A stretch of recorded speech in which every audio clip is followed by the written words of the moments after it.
Welcome to Lit Happens, Unpacking Senior English. I'm Adriel. And I'm Belle. We're experienced English teachers dedicated to supporting both new and experienced educators in a world in which we are often time poor, to empower our students to excel in their English studies. If you're an English teacher, like us, navigating this curriculum, then this podcast is designed with you in mind. And our mission really is to break down the complexities by unpacking English nationally. Hello everyone, thanks for joining us on another episode of Lit Happens. Today we are going to be taking you through Paper 1, Section 2, the Common Module Essay. Just like we did last week with Section 1 Unseen, we're going to take you through what to expect roughly in that paper, what it looks like, some tips, tricks, some strategies, some suggestions. But as always, Adriel, we're going to start with our Lit or Quit for today. You ready? Awesome. It's a Ready controversial one, this one. Okay. to go? Getting your students to go into their exams with planned essays. Yeah. I'm going to ruffle a few feathers here.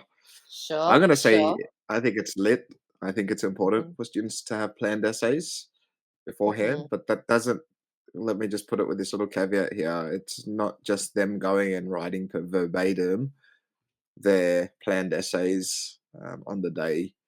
So yes, I think it's lit. I think it's important because again, we are not looking at this idea of overall knowledge for students. It's important for them to have an understanding or a base plan essay, which they can go on and use or manipulate or adapt to the question on the day so that they're not spending 5 to 10 minutes thinking about what they're going to be writing when the time starts ticking. So for me, I think it is important for them to have planned essays. And the other thing, when we look at planned essays, I'm a person of structure. So like you give me structure, and a lot of students are like this, visualize what the essay will look like. They have a bit of an idea. Okay, cool. Like I've hit my introduction. These are my main points or my signposts for my introduction. This is my body paragraph. These are the main signposts. So if they've got that planned essay, they sort of know what it looks like. And that is my reason for it being lit for students having this going into the exam. And then the skill that we teach them then is how do we adapt or manipulate our planned essays to the questions on the given day. I think that's important. Yeah. Look, I actually do agree with you. And I liked your caveat because I think that's the difference. We're not saying memorize, 3 different essays and kind of just regurgitate them on the day. What we're saying is you go in with a prepared response or at least prepared analysis so that the pressure of thinking of analysis on the spot is not there as much and you can give more time to producing your unique thesis. Now, I will say too, though, that the essay that they plan and go in with, that's not the first or second essay they've written, right? I know you and I have a very similar strategy.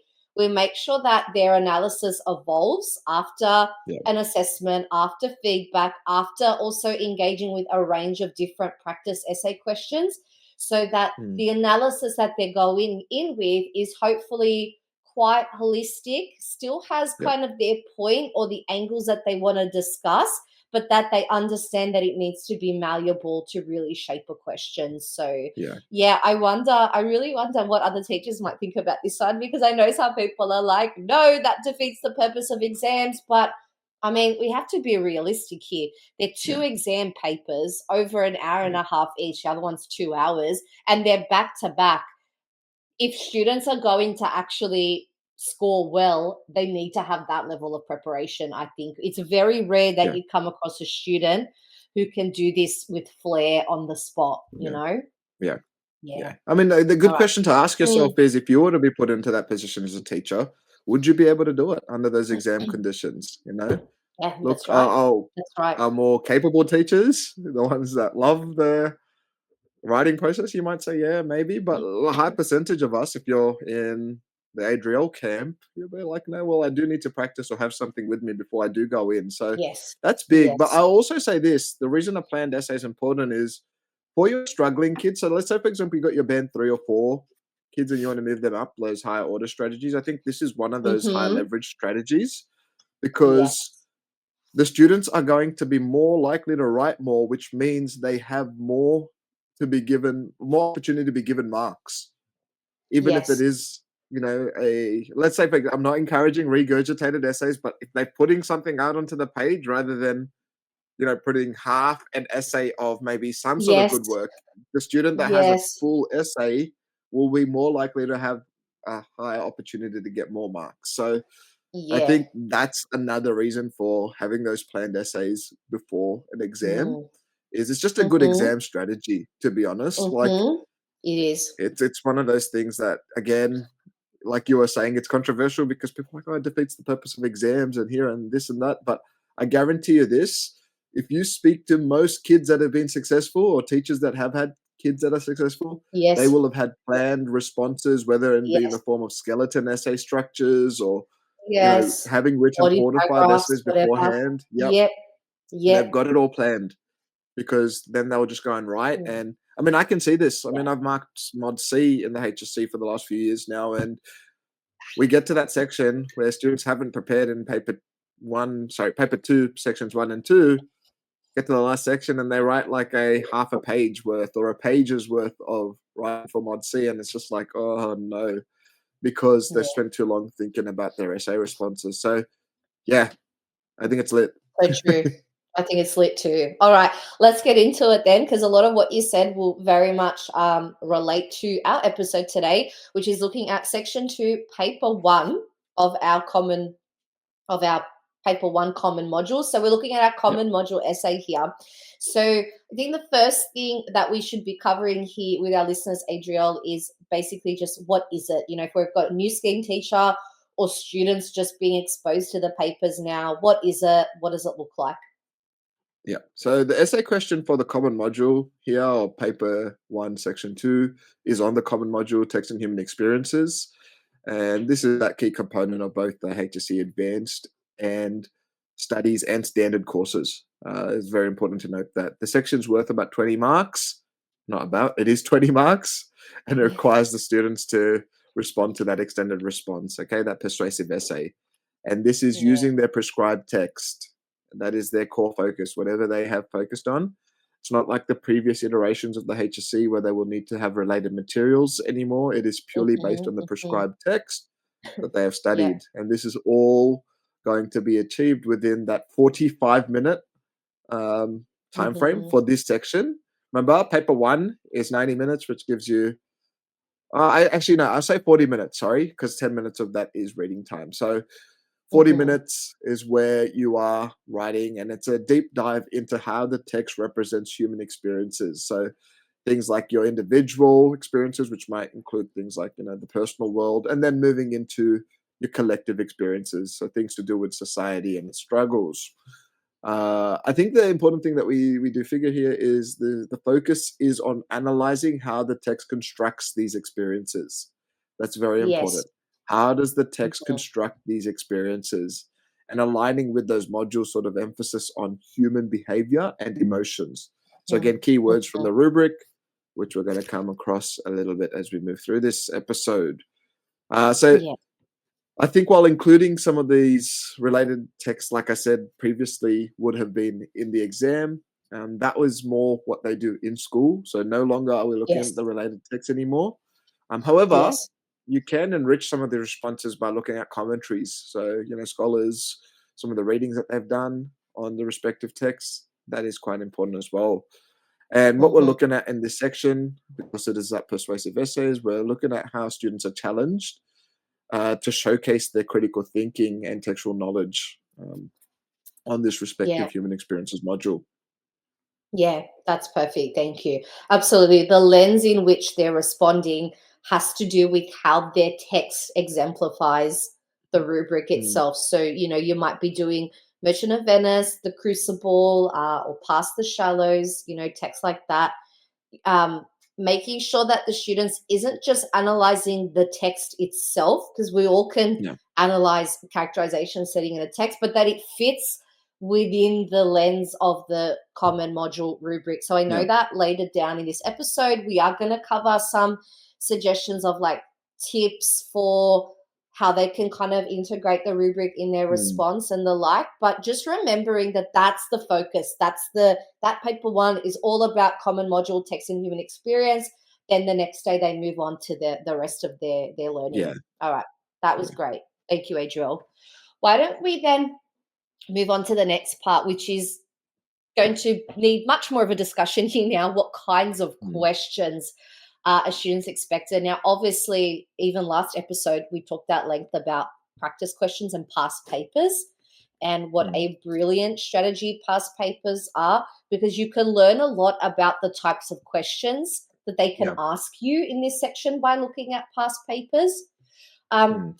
I find my high performing students also notice that they can kind of see patterns in these questions too. Yeah. And therefore they say, well, if I'm going in with my prepared or skeleton essay, if Mm. my analysis has been able to hit a range of these different patterns in these questions and still address the question, then it gives them that confidence that Yeah. whatever that unseen question will be in front of them, they'll be able to tackle it. Yeah. Yeah. 100%. And again, like, in this section here, what we're looking again is the rubric. I think that's very important. So the question's going to be rooted in the language of the module sort of rubric there. And this is designed to test our students' understanding of the respective prescribed texts that they have studied Mhm. throughout term one of year 12. The questions Mhm. can be generic in nature, so they might ask about like those broad human experiences, or they could be Mhm. text specific. So that's very important. Actually, I should note this. Generally, you could have a question that is relevant to all of the different text types, or you might have a question that is text specific. So please, like I've said to my students, please don't make me cry by coming out of the exam and say, I answered this question and it Yeah. has nothing to do with the text that we've looked at, you know? And it happens Yeah. every single year. One. Every single year. Oh, every Read the year. question. Yeah. Mhm. Make sure you read the question and make sure it is about the text that you have Mm. studied in term one of year 12. So Mhm. making sure that that is the first step is very, very important. Um, Definitely. very, very important. So, yeah, what you're looking at in terms of the prescribed texts, your respective ones, whichever you've studied, is you're looking at the unique elements. So, for example, we looked at Shakespeare's Merchant of Venice. You're looking at the Mhm. Shakespearean form, you're looking at the language of Mhm. Shakespeare, you're looking at the structure of Mhm. Shakespeare. That'll be very Mhm. different to other texts, the prose Yes. texts or the visual Yeah. texts that are relevant in that respective module. So making sure your students understand the techniques and the experiences relative to their respective prescribed text is very, very important. So form Yes. specific, the structure is very, very important. What we see also Mhm. in the common module, it focuses on some of this terminology. So students really do need to understand what anomalies, paradoxes, and inconsistencies in human behavior are. I mean, that's a good starting point. If I don't know that as a base, get started there. Think about Yes. how maybe some of the respective constituents, so characters, actions might defy expectations. You might look at comparative things with, the individual versus collective experiences. So things like the personal versus societal worlds. Yes. So there The could be like context might comparative be in there. nature. Mhm. Yeah, Mhm. exactly right. So what we see with the questions here is they'll generally often explore how language shapes the understanding of human experience. So how does language shape that understanding of human experience? Or, you could be looking at representations of different ideas, so key themes like Mhm. power, suffering, Mhm. hope, identity throughout the, Mhm. the, the questions you may be received. And this is where you mentioned having a look at those past HSC questions will give you a bit of an idea as to what the patterns look like. Some of Mhm. the verbs, generally for this section, we were looking at words like explore, and then you're moving on to more of those higher order ones. And I would say that you want your students to look at evaluating, the to what Yes. extent questions. Yes. And you will see this, you'll notice this if you look at the past papers. There will be those 3 dot points at the beginning of each of these sections, which will say you will be marked on X, Y, and Z. And generally, you will see either evaluate or analyze verb. And you will note that if it is an evaluate question, that is going to be your A range response. It needs to be a sophisticated evaluation or a Yeah. highly effective evaluation. So Yeah. that's very important. Very important for your students to understand this. So Yeah. make sure they are understanding the verbs, and you're pushing your students to analyze critically rather than or evaluate critically rather than just summarizing what happens in the text. Like we don't Yeah. care. what happens in the text because we've read it through with you. We've read it more times. The marker has read Yes. it more times than yourself. Y What we want to yes. know is, your understanding of the question, and that's very, very Yes. important. Yeah, I think you're so right. That's the most powerful part because what your band sixes will do is not only will they be able to reflect the human experience within their text through their analysis, but they will also have their own kind of judgment on commentary on, why that text Yeah, matters for human experience or what is the overall meaning that they gather yeah, about, human experience through that text. And they will kind of hit that home with their thesis, yeah, won't they? Okay. yeah, All right. 100%. Well, that's really helpful. So therefore, if we've got like new scheme teachers or students listening, you know now kind of what that section looks like, what the mark range and the timing is, and we've given you a little bit of an overview in terms of what types of questions you will get asked. But the biggest thing that both of us will always suggest is go back and look at your past papers. They are very easily accessible on the New South Wales Education website. You can have a look at them and see what the patterns have been and the different types of questions that we've discussed. What we might Yeah, actually get into now, that I think everybody is what they're kind of waiting for. Let's first talk about what are some of the strategies that can be used to not only plan to write in these exam conditions, but to then actually execute that and write under these mm, examination time mm, pressure conditions. yeah. So again, we've got to emphasize it is 40 minutes that you're writing for this section. So your students Mhm. need to be effectively planning, I guess, even in the Mhm. planning that they get for this paper, Yes. they're going to be Yes. approaching it like, it's important. Again, I think a lot of times students will think for paper one that all of that reading time is just to read the texts. No, like read all the questions. That includes all your questions in section one and your essay question. Very, Yes. very, very, very important so that you understand the key words, what it is that I will be responding to. So break down that question. You might look to, like, you're not allowed to have your pens up, but visually or in your mind, highlight some of those Uh-huh. key, Uh-huh. what human experiences, what are you getting, like what is being represented. And maybe go back to like some of your thesis statements. So your pre-prepared thesis statement, how can you then tweak it to fit the prompt or that question? That's very, very important.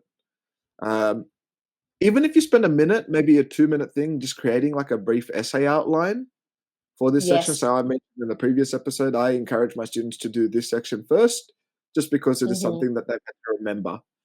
Mhm. And they could do that essay map where they look at what their 3 body paragraphs would look like. They might look at some of those Mhm. topic sentences or topic ideas, and maybe even pop their quotes down. I think that's Yeah, going to that's be a good idea. significant. 3 to 4 paragraphs, quotes and techniques for each of those, and it won't take you too long. Again, if you've practiced this over and over again, you'll know what it looks like as a student. So Mhm. that will give Mhm. you that very good idea, and a good starting point to actually start writing. It's important in this section that your students are following that clear structure. So, like I said, if they've done like an essay skeleton, your introduction with a thesis, it gives context about the text that is relevant to the question. So, not context that is just generic, general context, but Yes. what is True. relevant to the question. Your body Mm. paragraphs with the topic sentences are very important. Your evidence, your technique, then either your analysis or evaluation that links it to the question. Remember also that conclusion, we did a whole series of episodes on how to actually write your essay. So go back, reinforce that, have a look at that. The conclusion is very, very important as well. We are aiming for depth over description in this section. So focus on how the text constructs meaning, not just what happens. Very, very Yeah. important. And this will help you to align yourselves and your students with the module's analytical sort of demands there. Yeah, absolutely. I think like you said, you can save yourself a lot of time in the actual exam if you've done your work ahead of time and you're Yeah, planned and you're organized and therefore you're using your reading time to actually in your head see what needs to change. Does anything need to reshape? Or have you kind of gotten lucky and what you have works pretty closely? It's yeah, that time where you actually, that thinking time where you refine that thesis, isn't it? yeah, yeah, Because I think like what you said, it's even having I know some students like to write an intro on the spot, But even Mm. again, if you have the bones of an intro, it saves you time. Like that's the difference Time. between an intro that takes you 4 minutes to write and one that takes you 10 minutes to write. Like that's a Yeah. lot of time in an exam condition.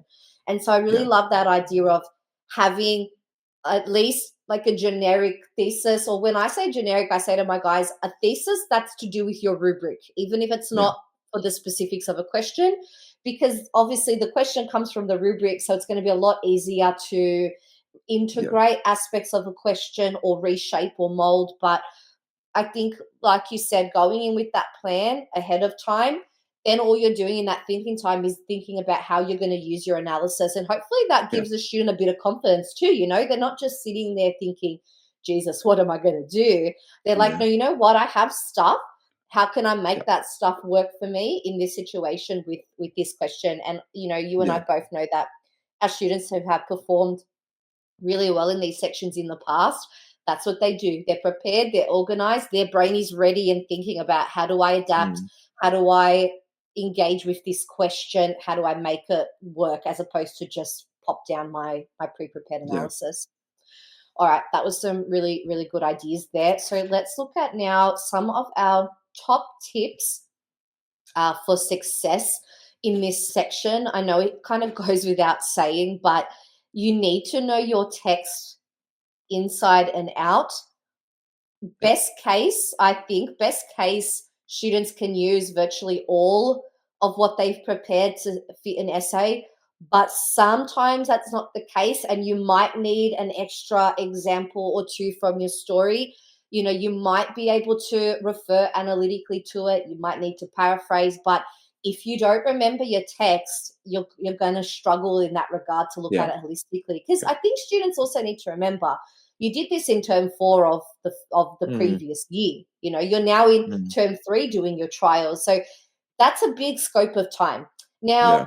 to know your text deeply, you might not need to read over it again, because if it is a big prose novel, that might be difficult. Maybe there's sections you need to look over again. Maybe if it's a film, you need to quickly watch over, but you need to go back to your notes. Like, this is where I say to my students, the trials is like the process, how you've been doing Mm. every term in terms of, creating a response for your assessment, then hopefully using feedback to refine and edit it, going over your notes. I think students need to realize it's the process, and that everything in the end will come together. And if you're not Yeah. quite in tune with that process yet, I think don't panic.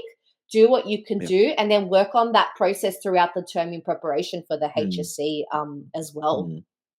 Mm. Yeah. Yeah, no, 100%. And you sort of mentioned a few important things there. Making sure that they are knowing their text like the back of their hand. That's so important because that gives them that solid sort of foundation that is needed. Yeah. Understanding Mhm. that they need to have those prescribed text relative techniques. Okay, so having a bank of maybe 5 to 10 techniques that they can go in and respond to the questions with. Yeah. Understanding the rubric language, very important. Like their thesis, if they have 2 or 3 thesis statements which are based on just generic rubric statements there or the terminology, I guarantee you they'll be able to adapt that on the day. I mean, even practicing Mm. that would be very important. But practicing it Yeah. under time conditions. So you might give them a general question if you're starting to, gear up towards your study. Like here's the question. You've got your 3 or Mhm. 4, you might even give them a list of 3 or 4 generic thesis statements and say, "How would you adapt one of these Mhm. thesis statements to this question?" Yeah. And they can sort of practice that way. So, yeah, just really providing those solid foundations for your student, it's important, but the more you prep, make sure it's under timed conditions. Make sure they're Mhm. understanding their techniques. Mhm. Like, it's all well and good to say, "Alright, for homework, I want you to spend 2, 3 hours going and writing a response to this essay question," but that's not what they're going to be looking at in the exam. They are going to be Yeah. writing under time conditions, so really practicing it. Making use of Google Timer. I often use that on my Mhm. board. Like every writing activity is timed 5, 6, 7, 8 minutes. Like if you're writing an introduction or whatever it may be, getting them to Yeah, I love just that feel the pressure strategy. of time. Yeah, Mm. very, very important. Mm. So very like yeah, those are just a few things, and then past papers. I mean, that's just do your past papers. Those questions. There's so many questions available online. If your students were to even just attempt each of the past 5 years and write a response for each of those or like skeleton structures, I guarantee you that they will. move up the band descriptors depending on where they're at. I can Mhm. guarantee that as a top tip. Like, just do past papers. And that's what most successful students will be doing. Past papers Yes. after past papers after Yes. past papers, refining, Yeah. redeveloping, refining, redevelop. Like it's just rewriting. It's just a process. The process is the Yeah. important thing. Channel, like, let's say, for example, if you use an analogy, I've been reading Kobe Bryant's, the late Kobe Bryant's sort of memoirs here, and the guy was like the hardest worker in the gym. You know, he'd win his championship rings and whatever, and then the next day he's back in the gym at 4 a.m.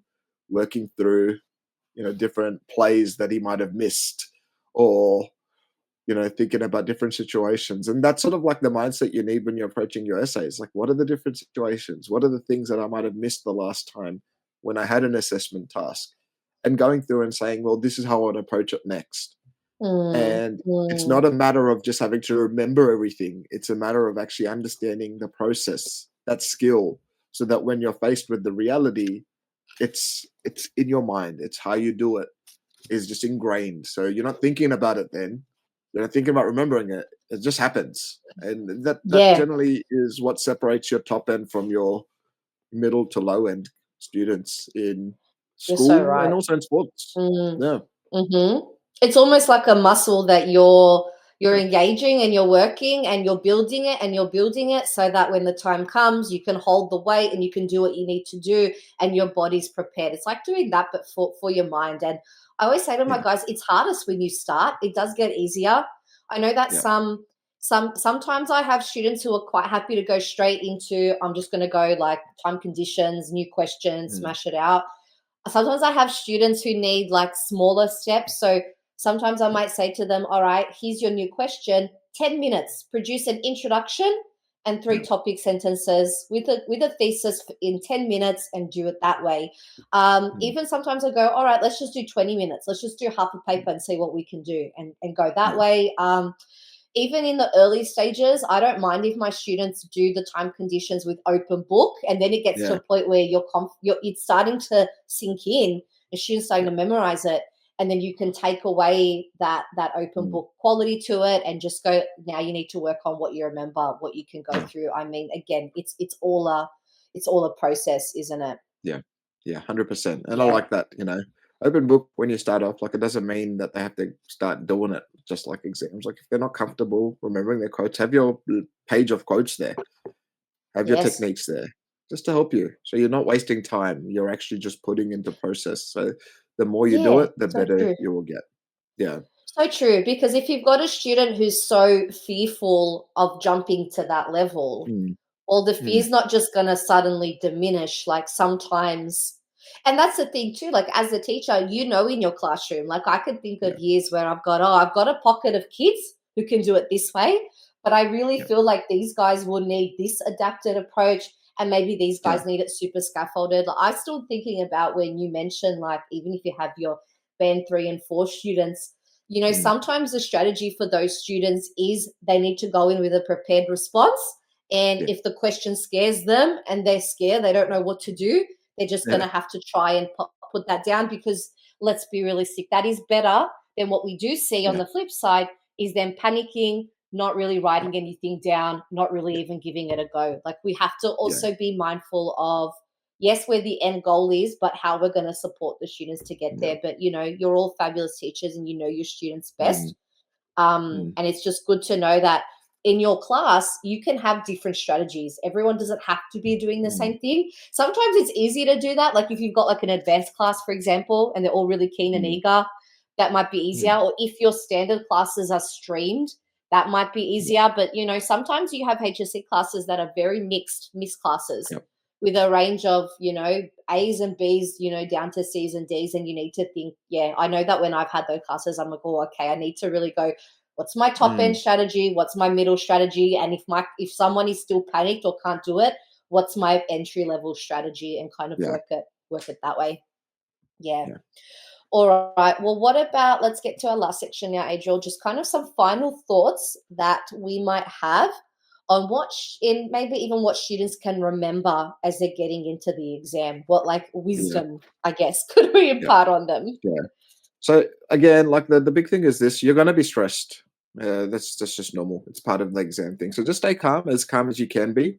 Remember, you studied this text for a year, so trust your knowledge, your process, and your preparation. Yeah, yeah, Um, love that. don't be stressed. Like I know I've said, like pre-prepared essays, don't force yourself to memorize an essay. Just adapt your ideas, suit that specific questions.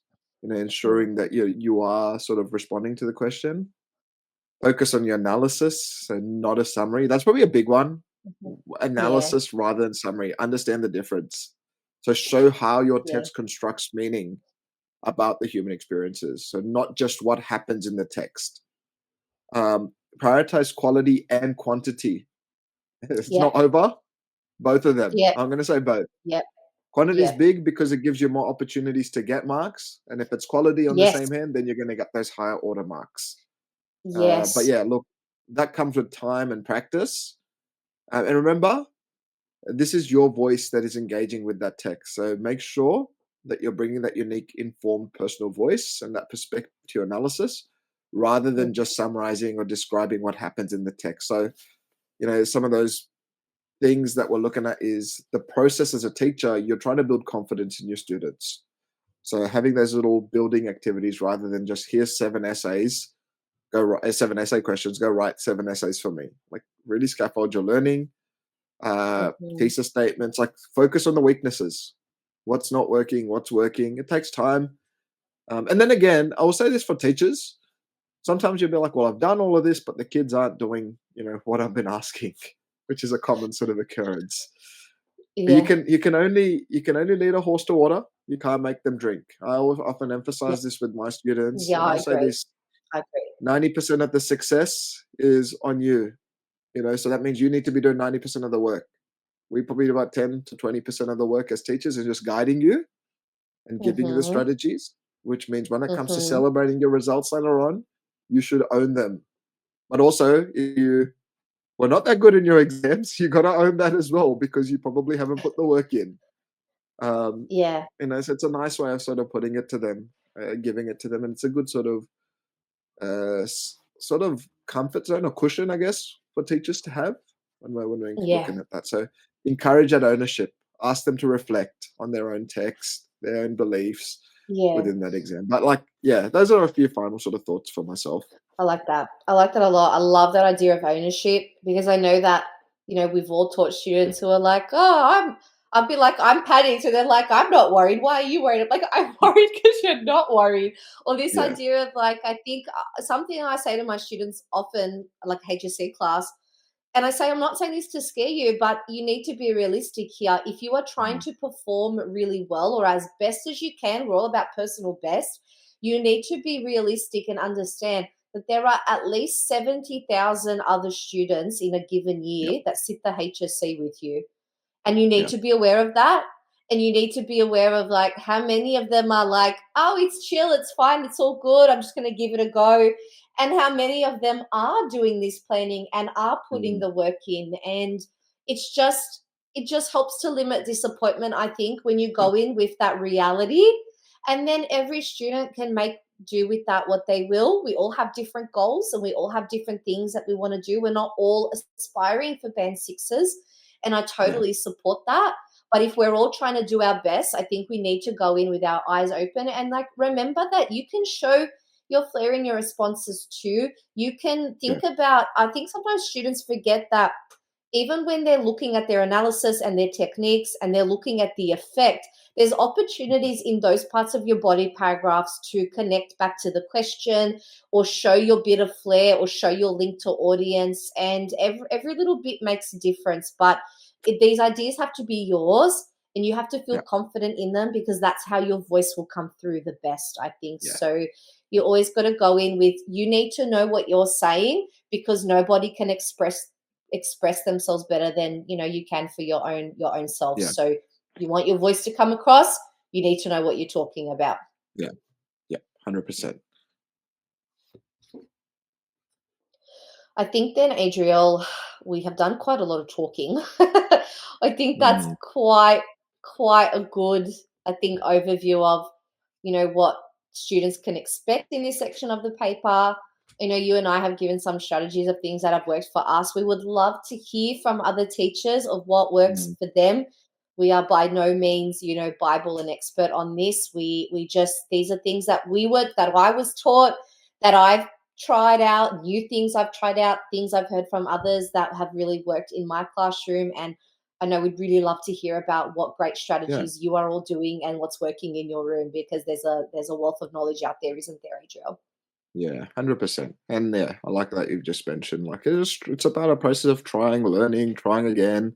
And every year you have a new cohort of students. So things that you did last year will not necessarily work with the next cohort. So that's the fun of teaching. It's a bit like a chess game where you're sort of thinking, okay, how am I gonna help my students this time around? What's the best approach? And that'll keep that energy for you, and that fun in your teaching sort of pedagogy, which is what we all sort of look for, especially when we're so consumed by some of the craziness of the world in the teaching Mhm. space in which we live in at the moment.